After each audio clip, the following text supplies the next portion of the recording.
መጽሐፍ ቅዱሳችሁን ከያዛችሁ በሁለተኛ ቆሮንቶስ ላይ ክፈቱና ሁለተኛ ቆሮንቶስ ላይ እንክፈትና ምዕራፍ 2 ሁለተኛ ቆሮንቶስ ምዕራፍ 2 ከቁጥር 5 እስከ 11 ያለውን በጌታ ስም እስቲ ላንብበው።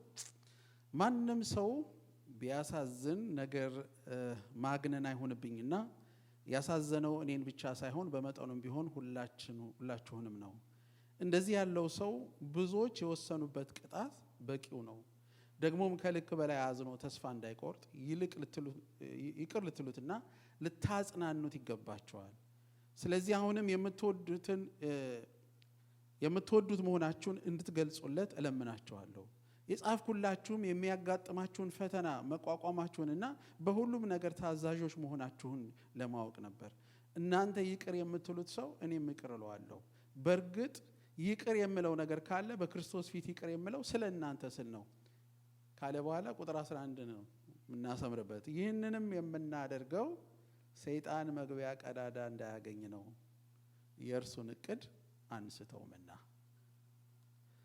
ዛሬ የጠላትን እቅድ አንስተውም በሚል ነው ጥቂት ነገር አካፍያችሁ መጨርሰው። እንደ ኬዝ ስተዲ ብናየው ይሄንን ክፍል አሁን ያነበብነውን ወደ ሌላው ነገር ከመግባቴ በፊት እዚህ ላይ ያለው ቃል ምንድነው? ማንም ሰው ቢያሳዝን ምን አለ? ያሳዘነው እኔን ብቻ ሳይሆን በመጠኑም ቢሆን ሁላችንን ነው ካለ በኋላ እንደዚህ ያለው ሰው ብዙዎች የወሰኑበት ቅጣት በቂው ነው የምትል ቃል አለቻት። በቂው ነው፣ በቂ ነው፣ ከዚህ በላይ ባይቀጣ። ምን እያለ ነው ያለው? አንዳንድ ጊዜ መንፈሳዊ እንኳን የሆናችሁ መስሏችሁ ምናልባት ሰይጣንን ስትረዱት እንዳትገኙ፣ ዲያብሎስን ስትረዱት እንዳትገኙ። በመንፈሳዊ መሆናችሁ ግዴ ለሰው መቀጣት አለበት መስተካከል አለበት ብላችሁ ከመስመር አልፋችሁ ምህረት ጎድሏችሁ በመንፈሳዊ ካባ ስር ለጠላት ደጅ እንዳትከፍቱ እና የጠላትን ሐሳብ እኮ እንዳትስቱ ነው ይመላችሁ ብሎ ያላቸው ለዚህ ነው። በምንኖርበት ዘመንና ዓለም ውስጥ በምንኖርበት ከተሞች ውስጥ የጠላትን ሐሳብ እንዳንስት እግዚአብሔር ይርዳን። አሜን አሜን።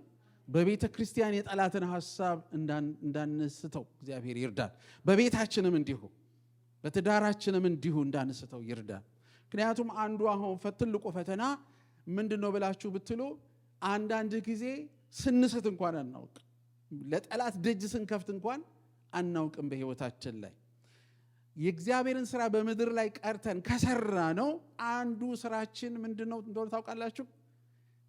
የእግዚአብሔርን መንግስትና የእግዚአብሔርን ቤት ህይወታችንን ደጁን መጠበቅና ማስጠበቅ ነው። እግዚአብሔር የተባረከ ይሁን። መጽሐፍ ቅዱስ ሲናገር በኤደን ገነት ለአዳም እግዚአብሔር ምን አለው?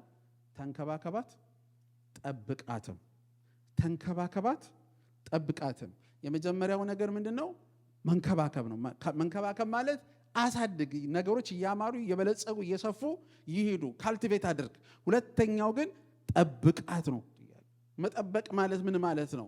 ኤደንን የሚጠብቀው ከየትኛው ጠላት ነው ብላችሁ ብትሉ ዋነኛው ጠላት ሰይጣን ነው።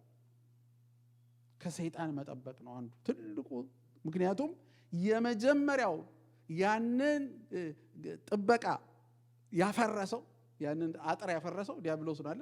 በእባብ አምሳል ተመስሎ መጥቶ አፈረሰው። ስለዚህ አንዱ አዳም እንዲጠብቅ የተሰጠው ነገር ምንድነው? ያንተ ክልል ላይ ጠላት ገብቶ እንደፈለገ እንዳይሆን።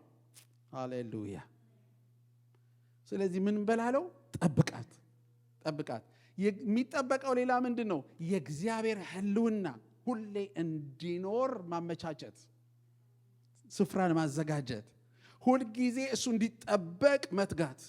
ለዚህ ነው ኤፌሶን ምዕራፍ 4 ላይ ሲናገር በሰላም ማሰሪያ የመንፈስን አንድነት ለመጠበቅ ትጉ የሚለው ምንድነው? መንፈስ ረዳት አስፈልጎት ነው አይደለም። መንፈስ እንዳይሰራ እኛ ስለምናበላሸው። ስለዚህ ምን እናደርጋለን? እንጠብቃለን። ይሄ የኛ ኃላፊነት ነው። ስለዚህ ምንድነው ዛሬ የከፈትነው ደጅ? ምንድነው ቸል ብለን ሰይጣን የገባበት በር ምንድነው በህይወታችን ላይ? ዛሬ ጌታ ይረዳናል። መዘጋት ያሉበትን ደጆች እንድንዘጋ፣ የጠላትን ሐሳብ ሳንስት እንድንንቀሳቀስ፣ እንድንመላለስ፣ እንድናገለግል እግዚአብሔር ይረዳናል። አሜን።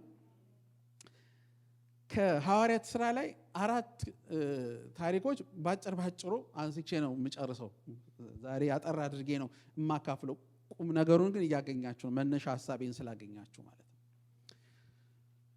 ይኸውላችሁ እያንዳንዱ ስፍራ፣ ከተማ፣ ህዝብ፣ ህብረተሰብ ውስጥ ሰይጣን፣ እስቲ ያጠገባችሁ ያለውን ሰው ሰይጣን ሞኝ አይደለም በሉት። ምንድነው ሞኝ አይደለም ማለት? ሞኝ እግዚአብሔርን የሚክድ ሞኝ ነው አይደል? እግዚአብሔርን የማይፈልግ ሞኝ ነው አይደል? በሱ ሴንስ ሞኝ ነው። ሞኝ ያልሆነው ግን በጣም እሱ አእምሮ ይሰራል።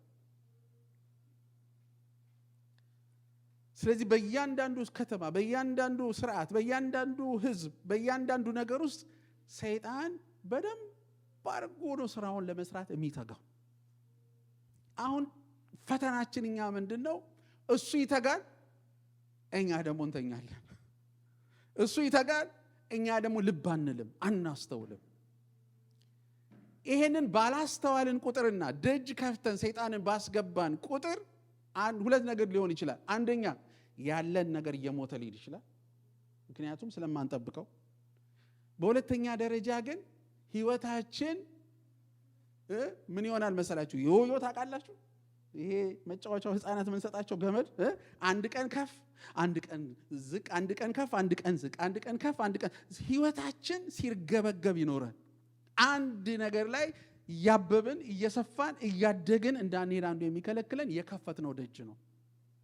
የከፈትነው ደጅ ካልዘጋ ነው በስተቀር ነቅተን ጠላት ላይ ደጁን እስካልዘጋን ድረስ ሁልጊዜ ለምንድን ነው ህይወቴ እንደዚህ የሚሆነው ብለን እንድንጠይቅ ያደርገናል።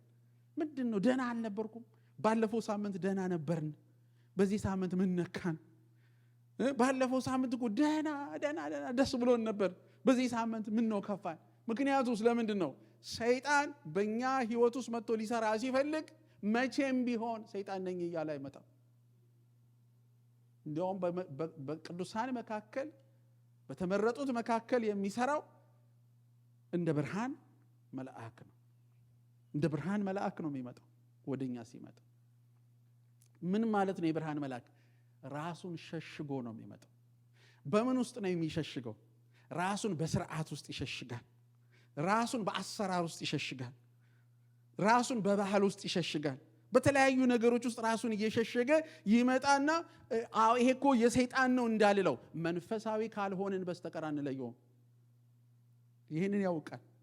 ስለዚህ መንፈሳዊነት ችግር እስካለን ድረስ፣ የተከፈተ ደጅ እስካገኘ ድረስ ሁል ጊዜ በእኛ ህይወት ውስጥ ያለማቋረጥ የሚሰራው ስራ አለ።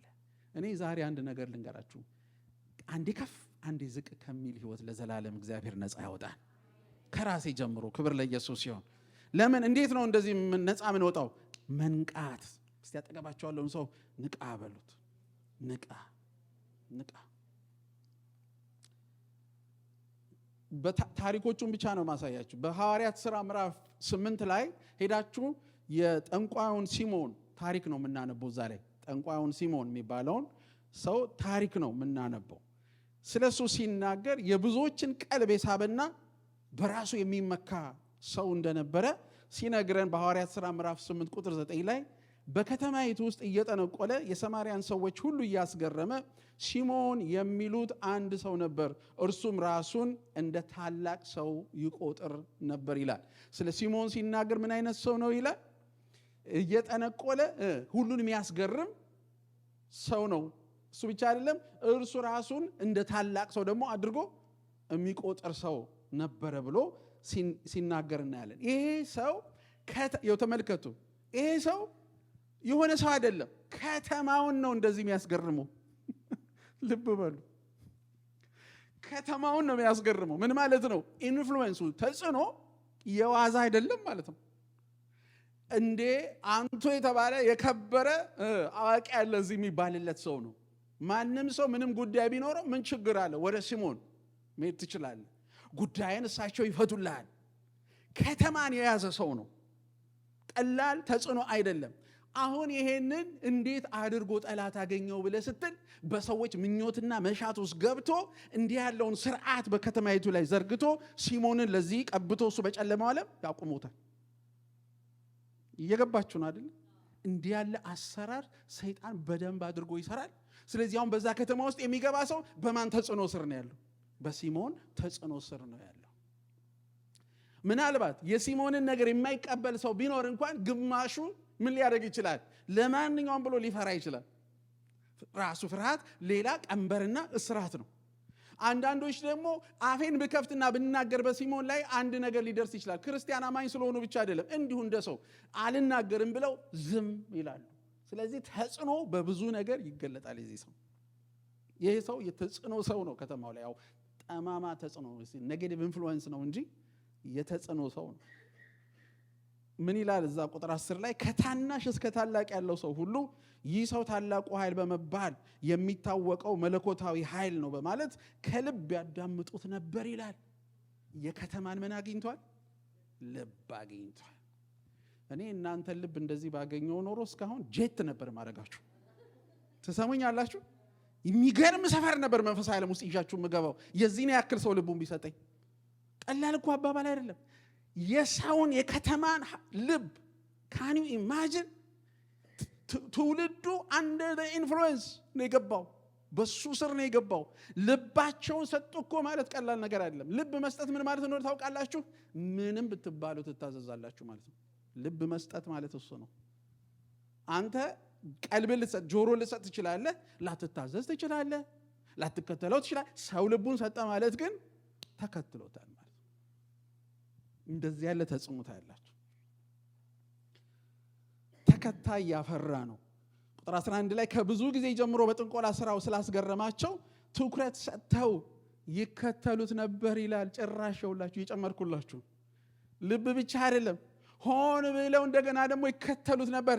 ይሄንን ዋና ነገር አድርገው ይከተሉት ነበር ይላል። እና ሲሞን በዚህ ከተማ ላይ እሱ ራሱን የቻለ ስርዓት አይደለም፣ ራሱን የቻለ እኮ ስርዓት ነው። ለምን? ወደዛ ከተማ የሚገቡ ሰዎች ሁሉ ሲሞንን ፊት ለፊት ያገኙታል።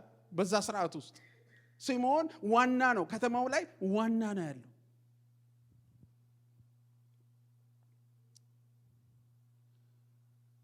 በጣም የሚገርመው ነገር ፊልጶስ ወደዚህ ከተማ ገባ። ሃሌሉያ! ፊልጶስ ወደዚህ ከተማ ሲገባ እግዚአብሔር ብርቱ ምሽጉን ይስጣችሁ። ይሰማችሁኝ ነው? እግዚአብሔር የዲያብሎስን ብርቱ ምሽግ አሳልፎ ይስጣችሁ። በጣም ነው የሚያስገርመኝ። ወደዚህ ከተማ ሲገባ ፊልጶስ በሰማርያ እየሰበከ እያለ ፊልጶስ በሚያስደንቅ ድንቅና ተአምራት እየሰበከ እያለ ጌታን ከተቀበሉ ሰዎች መሃል አንዱ ሲሞን ነው።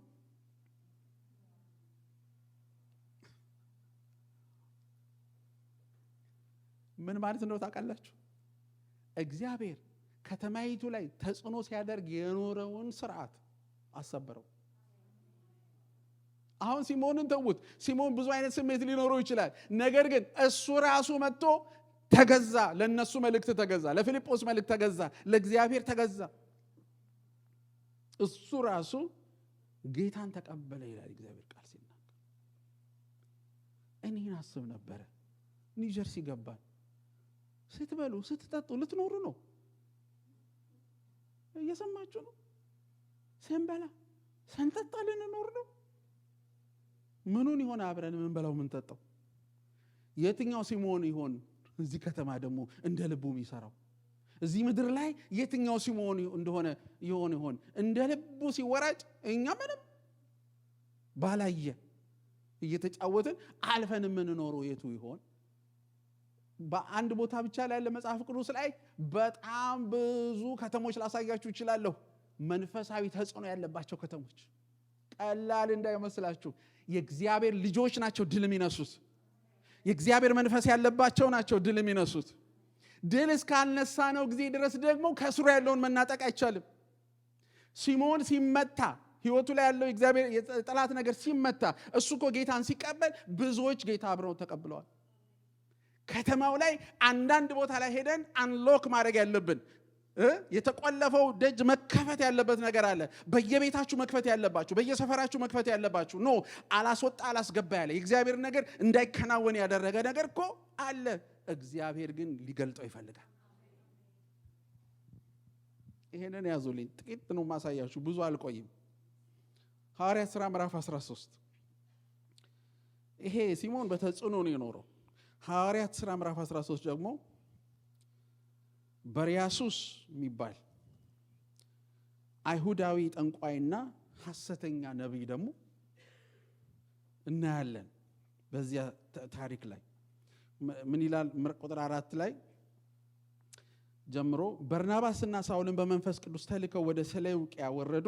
ከዚያም በመርከብ ወደ ቆጵሮስ ሄዱ። ስልማና በደረሱም ጊዜ በአይሁድ ምኩራቦች እግዚአብሔርን ቃል ሰበኩ። ዮሐንስም እንዳገልጋያቸው አብሯቸው ነበረ። የቆጵሮስን ደሴት ከዳር እስከ ዳር አቋርጠው ጳፉ በደረሱ ጊዜ በርያሱስ የተባለ አንድ አይሁዳዊ ጠንቋይና ሐሰተኛ ነቢይ ያገኙ። እርሱም ሰርጊዩስ ጳውሎስ ከተባለው አስተዋይ አገረ ገዢ ጋር ነበረ። አይሁዳዊ ነው። ይህ አገረ ገዢ የእግዚአብሔርን ቃል ለመስማት ፈልጎ በርናባስና ሳውልን አስጠራቸው። ጠንቋዩ ኤልማስ፣ ይሄ ኤልማስ ማለት ራሱ በርያሱስ ነው፣ ግን የስሙ ትርጉም እንዲህ ነበርና ይለዋል። አገረ ገዢው እንዳያምን ለማደናቀፍ ስለፈለገ ተቃወማቸው። ጳውሎስም የተባለው ሳውል በመንፈስ ቅዱስ ተሞልቶ ትኩር ብሎ ተመለከተውና እንዲህ አለው፣ አንተ የጽድቅ ሁሉ ጠላት፣ ተንኮልንና ክፋትን ሁሉ የተሞላ የዲያብሎስ ልጅ፣ የጌታን ቀና መንገድ ከማጣመም አታርፍምን? አሁንም የጌታ እጅ ባንተ ላይ ነው፣ እውር ትሆናለህ። ከእንግዲህ ፀሐይ ብርሃን ለአንድ አፍታ እንኳን አታይም። ወዲያውም ጭጋግና ጨለማ በላዩ ወረደ። እጁንም ይዞ የሚመራውን ሰው ለመፈለግ ወዲያ ወዲህ ይል ጀመረ። አገረ ገዥም የሆነውን ነገር ባየ ጊዜ በጌታ ትምህርት በመደነቅ አመነ። ሃሌሉያ! አይገርማችሁም? ይኸውላችሁ ይሄ ደግሞ ለየት ያለ ነው። ይሄ በርያሱስ የሚባለው እንደገናም ኤልማስ ብሎ የሚጠራው ስሙ ትርጉም እንዲሁ ነበርና ስለሚል ይሄ ደግሞ ምን የት እንዳለ ታውቃላችሁ? ዋናው ገዢው ጋር ገብቶ ከገዢው ፊት የማይወጣ ደጅ ዘግቶ ገዢው ጋር ሰማያዊ ነገር እንዳይደርስ። አጠገባችሁ ያለውን ሰው ጌታ ይርዳ በሉት። ሊትራሊ በእውነት ጌታ ይርዳን። አይገርማችሁም? አገረ ገዢው ጎን ቆሞ አገረ ገዢ ቆመ ማለት ምን ታውቃላችሁ? ከተማውን ሁሉ እኮ ለማስጨነቅ የሚችል ነው አገረ ገዢው። ከተማው ላይ ነገሮችን መዝጋት የሚችል ነው አገረ ገዢው። መክፈት የሚችል ነው አገረ ገዢው። እዛ ጋር ቆሞ ምንም አይነት ነገር ቢመጣ አያልፋትም። ሰይጣን ጠባቂ አድርጎ በአገረ ገዢው ፊት ያቆመው ሰው ነው ይሄ ጠንቋይ። ሰይጣን እኮ እግዚአብሔር እንደሚልክ ይልካል። ሰይጣን እግዚአብሔር አሳይን እንደሚያደርገን ለስራዎች ለአገልግሎቶች ሰይጣንም እኮ ያሰማራል። የራሱን አሰማርቶ እዛው ንጉሱ ደጅ አፉ ላይ ቆሞ ዋና ሰው ሆኖ ምንም ነገር እንዳያልፍ ወደ ንጉሱ። እግዚአብሔር ብርቱ ምሽጎችን ሰባሪ ያደርጋችሁ። አረ አሜን በሉ። የሚቀርባችሁ ነገር የለም። አሜን በሉ። ብርቱ ምሽግ ሰባሪዎች ያደርጋችሁ። ያው የሚገርም እኮ ነው። ይሄ ሰው ከዚህ አስተዋይ ምን ይለዋል? ሰርጊዩስ ጳውሎስ ከተባለው አስተዋይ ነው እኮ የሚለው አገረ ገዢ። ማስተዋሉ ግን እንዳይሰራ እንኳን ተጽዕኖ አለ፣ በመሃል ጣልቃ ይገባል። ስለዚህ ይሄ ንጉሥ እንኳን ደህና ነገር ቢያስብ እንዳያስብ የተመደበ የጠላት ሰው አለ፣ የዲያብሎስ ሰው አለ አጠገቡ። ሁል ቀን መንፈሳዊ ነገር ወደሱ አካባቢ ቢደርስ ደጁን መዝጋት ስራው ይሆነ። እናንተ ይሄ እኮ ሪል ነገር ነው የምናወራው። ይሄ እኮ የአዲስ ኪዳን መጽሐፍ ነው ማወራችሁ። ብሉይ ኪዳን እኮ አይደለም ማወራችሁ። በአዲስ ኪዳን ውስጥ ሰይጣን ያሰማራል፣ በየስፍራው ላይ ያቆማል። አንተ ዝም ብለህ ሄደህ በቃ አልተመቸም፣ አይሆንም፣ እንደዚህ ነው። በሰው አመክንዮ በሰው ስሜት ምክንያቶች ዘመናችንን እንጨርሳለን። ነገሩም የሚያስፈልገው ሰማያዊ ብርሃን ነው። ኧረ አሜን! ሰማያዊ ብርሃን ነው። ይኸውላችሁ ምን ይላል ሲናገር፣ እንዳያምን ለማደናቀፍ ስለፈለገ ተቃወማቸው። አንተ ሄደ ወንጌል ሰብከ ሰውዬው አይሰማኝም ብለህ ትመለሳለህ። የሚሰበረውን ስበርለት። አይኑን የያዘ ጣልቃ የገባ ሰይጣን የመደበው እኮ አለ። ሰዎች መንፈሳዊ ነገር እንዳይቀበሉ፣ ሰዎች እግዚአብሔር እንዳይበራላቸው የተመደቡ እኮ አጋንንቶች አሉ። ስራቸውን የሚሰሩ በየዕለቱ ልክ እግዚአብሔር እኔና እናንተን እንደሚያሰማራን የተሰማሩ እኮ አሉ። በጨለማው ደጅ የሚዘጉ እንደዚህ የተቀጠሩ አሉ። በምኞታቸው ውጧቸው። ሰይጣን ራሱን እኮ አታሎት እንደገና አታላይ አድርጎታል።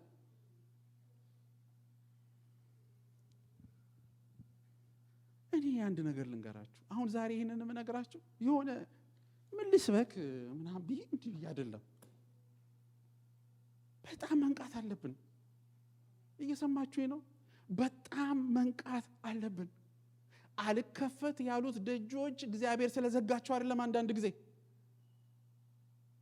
እኛ ስራ ፈተን ነው፣ እኛ አልነቃ ብለን ነው፣ እኛ አላይ ብለን ነው።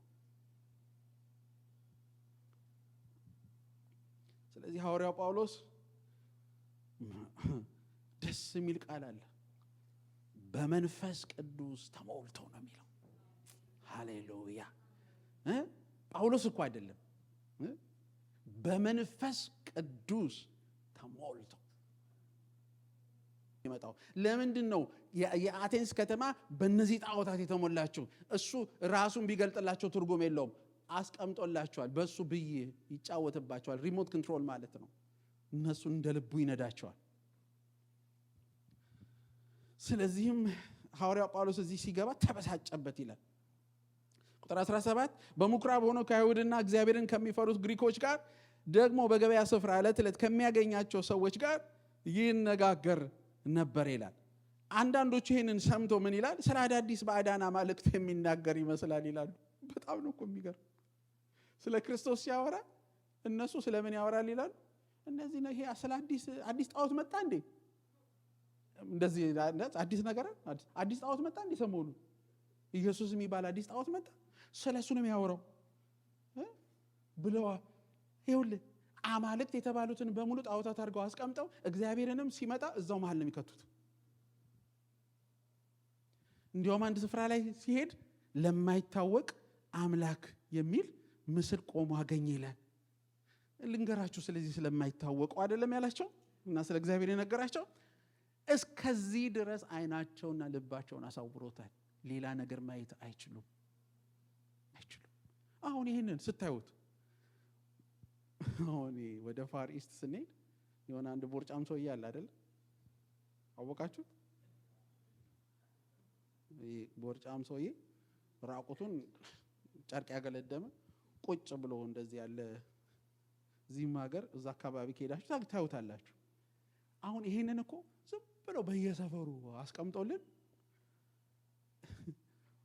ማለት በቃ ኖርማል ነው፣ ምንም ችግር የለው።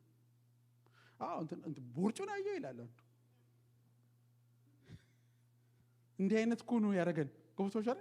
ቀንቱን አይ ረሰው ይላል። ምን ያደርግልኛል? እኔ ጣዖት ነው። ከጣዖት ጋር ምን ጨዋታ አለኝ? ምን ፋይዳ አለው ጣዖት? እኔ እኮ እንዳፈርስ ነው የተጠራሁት። የእግዚአብሔርን ክብር እንዳመጣ ነው የተጠራሁት። ድህነትን ከሰማይ ወደ ምድር እንዳመጣ ነው ሳልቬሽን ነው የተጠራሁት። ጨዋታ እኮ ጊዜ የለንም። አይተን ታዝበን ኃላፊዎች አይደለንም እኛ። እግዚአብሔር መንፈስ በአንቺ ውስጥ ይነሳ፣ በአንተ ውስጥ ይነሳ። ፍቀዱለት፣ ዛሬ ፍቀዱለት። ይኸውላችሁ የአቴና ሰዎች በሙሉ እንዲሁም በዚያ የሚኖሩ የውጭ ሰዎች ጊዜያቸውን የሚያሳልፉት ስለ አዳዲስ ነገሮች በማውራትና በመስማት እንጂ በሌላ ጉዳይ አልነበረም። አሁን እዚች ለያዛችሁ። አሁን እኛ ያለንበት ዓለሙ በአዳዲስ ነገሮች መስማትና ማወቅ የተሞላ ነው አይደለም? ዋትስ ኒው አይደለ? እንዲያውም አንዱ ሶሻል ሚዲያ ያደረገን ነገር ምንድን ነው? ሁሌ አዲስ ነገር ፈላጊ ነው ያደረገን አይደለ? አጠገባቸው ያለውን ሰው ካላወቅ፣ ድንገት ካላወቅ መንፈስ ነው በሉት፣ የመንፈስ አሰራር ነው በሉት። በስልክህ የሚመጣው እኔ ነኝ ብሎ እንዳይመጣ ነው በሉት። በስልካችን የሚመጣው እኮ እኔ ነኝ ብሎ እንዳይመጣ ነው። ስርዓት ነው የሚጠቀመው እሱ። አሁን ሁላችንንም አዳዲስ ነገር ፈላጊዎች አደረገን። ስለዚህ እሑድ ትመጣለህ አይደል? ምን አዲስ ነገር ያወራል ፓስተሩ? ምን አዲስ ነገር ያወራል ሰባኪው? ምንም። ኢየሱስ ያድናል ነው የሚለው። ምን አዲስ ነገር አለው? ስክሮል ታሳልፈዋለህ ማለት ነው። አሁን እኮ እዚህ ቁጭ ብዬ አንዳንድ ሰው ስክሮል ነው የሚያደርገኝ አውቀዋለሁ እኔ። ምክንያቱም ተለክፈናል። በዚህ መንፈስ ተጽዕኖ ስር ነው ያለ ነው። ሳናውቀው ከተማ ላይ የሚገዛው መንፈስ እየገዛ ነው ያለው። ምን አንልም እኛ? በመንፈስ አንነቃ። አያችሁ፣ በመንፈስ አንነቃ። ምን እንላለን? ኢትዮክ ጉባኤ ቁጭ ብሎ ፌስቡክ የሚያይ ቲክቶክ የሚያይ እግዚአብሔር ይፈውሰን። ታስረናል። ይውላችሁ ንቁና አልስተውም በሉ። የጠላትን ሐሳብ አልስተውም የምንልበት ቦታ ላይ እንምጣ ነው። እኔ ሁሌ ነው የምላችሁ፣ ሰይጣን ሰው መጥቶ ምን አለበት ካላችሁ አለበት በሉት። በቃ አታስረዝሙት። ብዙ ንግግር ውስጥ አትግቡ። ሰው አንድም ሰው ምን አለበት ካለሽ አለበት። ምን አስጠየቀ? ሲጀመር ከሌለበት አርፈት አደረገዋል። ለምን ምን አለበት ብለህ ትጠይቀኛል? ስላለበት ነው። እግዚአብሔር በዚህ መንፈስ እንድንነቃ ይፈልጋል። ይኸውላችሁ አዳዲስ ነገር የማውራት አባዜን በከተማ ላይ ዘረጋና ጠላት። ከዛ ወዲያ ሁሉ ሰው የሚረባ ነገር የሚጠቅም ነገር አይሰማም። የሚጠቅም ነገር አንሰማም። ከዛ ወዲያ ይኸውላችሁ አሁን ቁጭ ብዬ ይኸውልሽ የሚጠቅምሽ ይሄ ነው ምናምን አዲስ ነገር እስቲ ንገረኝ። ምን አለ እንደው በቃ አዲስ የሰማሁት። ሐዋርያው ጴጥሮስ ምን አለ መሰላችሁ? የምታውቁትን ደግሜ ላሳስባችሁ ይሄንን እጽፋለሁ አለ። እስቲ ያጠገባችሁ አለ ሰው 1000 ጊዜ ማውቀው ግን እውነት ይሻላል ብታውቅ በሉት። 1000 ጊዜም እውነት ከሆነ እንወቀው። ምን ያደርግልናል? የትም የማያደርሰንን እውነት እየሰማን ነገር እየሰማን የት ልንደርስ ነው?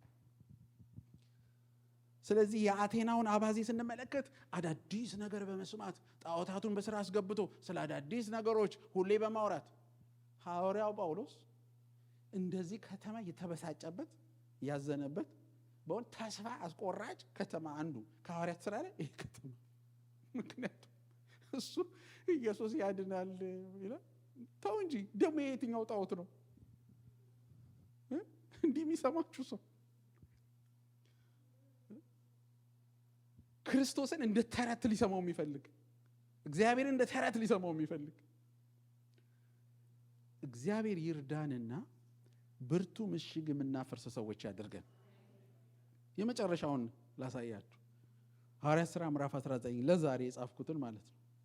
ብዙ መደርደር ይቻላል።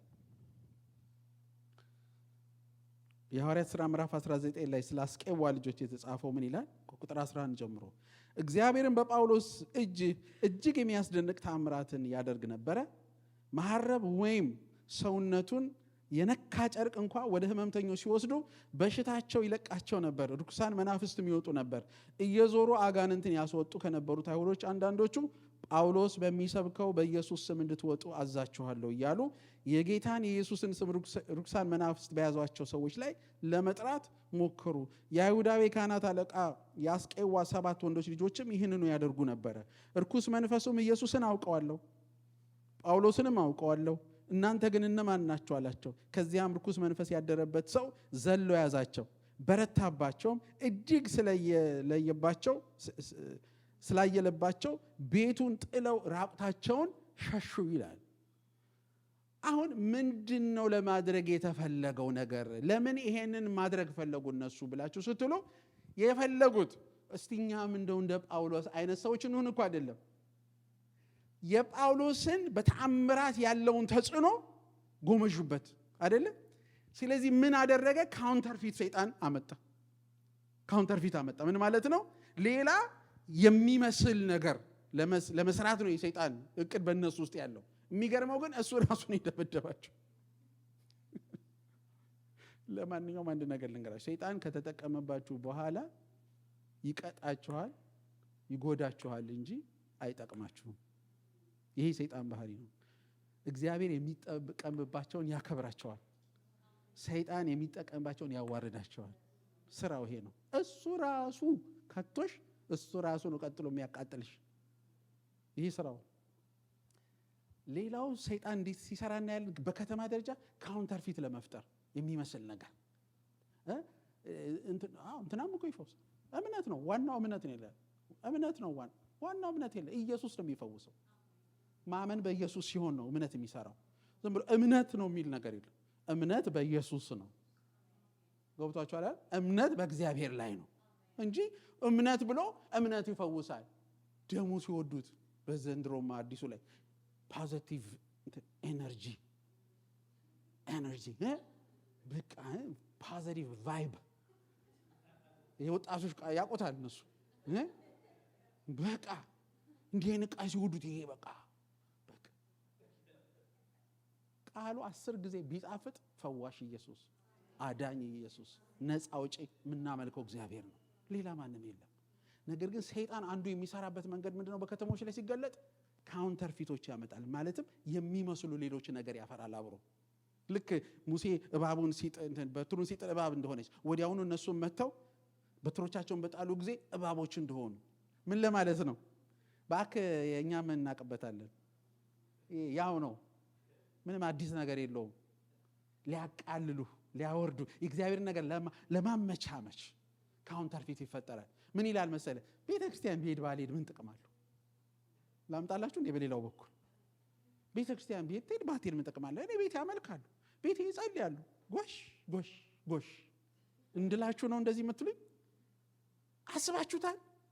መጽሐፍ ቅዱስ ቤተሰብ ሰጥቶን ብቻዬን ነው ማመልከው?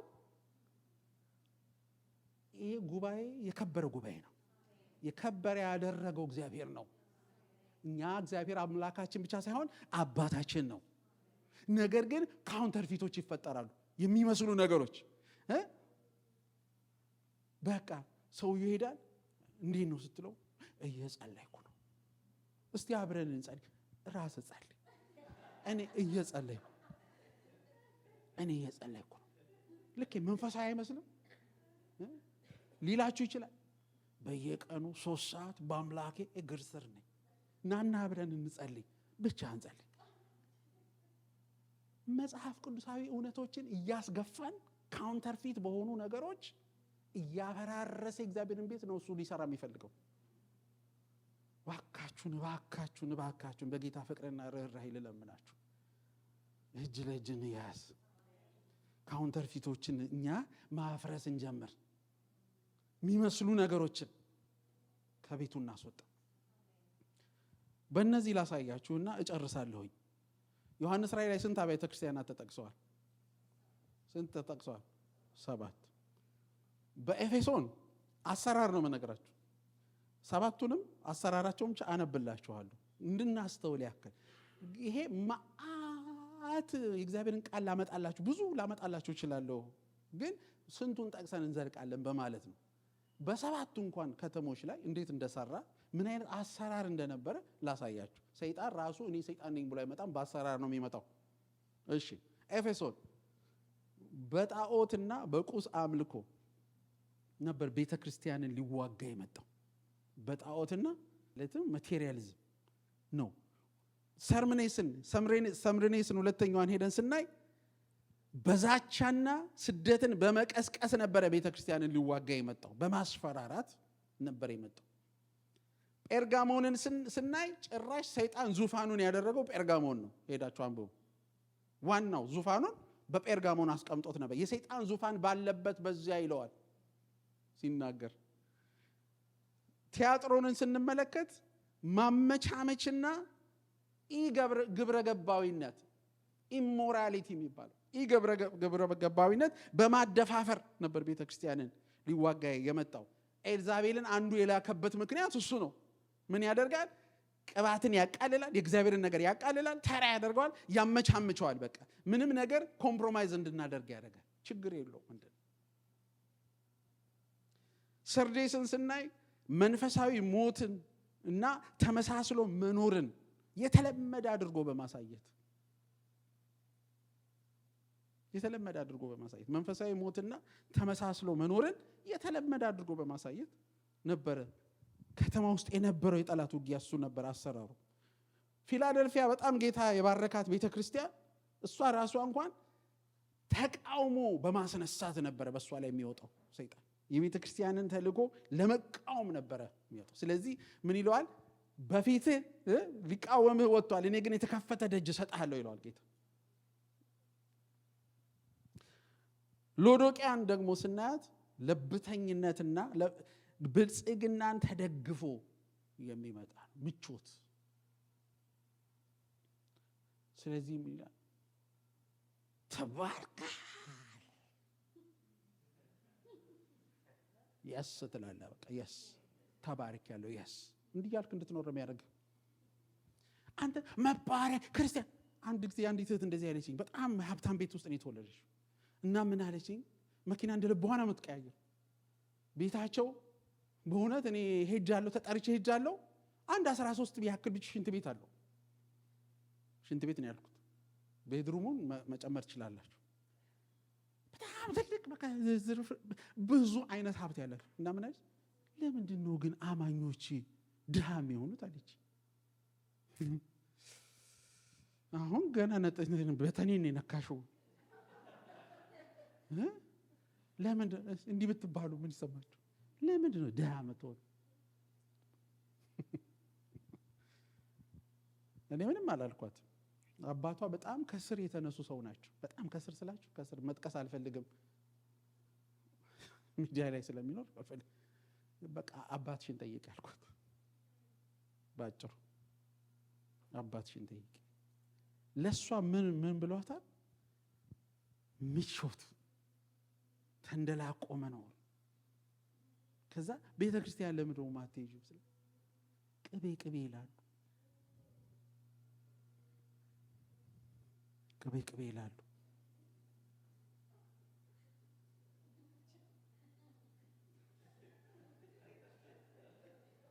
እየገባችሁ ነው? አሁን እኛ እንዲህ ነው ለምንስቀው፣ ለእሷ ዓለም ግን ትክክል ነኝ። እንዴት እንደዚህ ትክክል ሊሆን ቻለ ብላችሁ ብትሉ በደንብ አድርጎ የሚያመቻቻታል። ዩሮ ራይት፣ ልክ ነሽ፣ ችግሬ ጥሩ ነገር ነው፣ ለምን ትደያለሽ? ምን ችግር፣ ለምን ችግር ፊት ታያለሽ? ማየት የለብሽም አንቺ። እሱ እንዲህ የሚላት የሀብታም ልጅ ነሽ አይላትም፣ የጌታ ልጅ ነሽ። ዲሴፕሽን ነው። ባካችሁ ዛሬ እንንቃና ብርቱ ምሽግ የምናፈርስ ሰዎች እንሆን ነው ልላችሁ የምፈልገው። ብርቱ ምሽግ የምናፈርስ የዲያብሎስን የጠላትን እቅድ አንስተውምና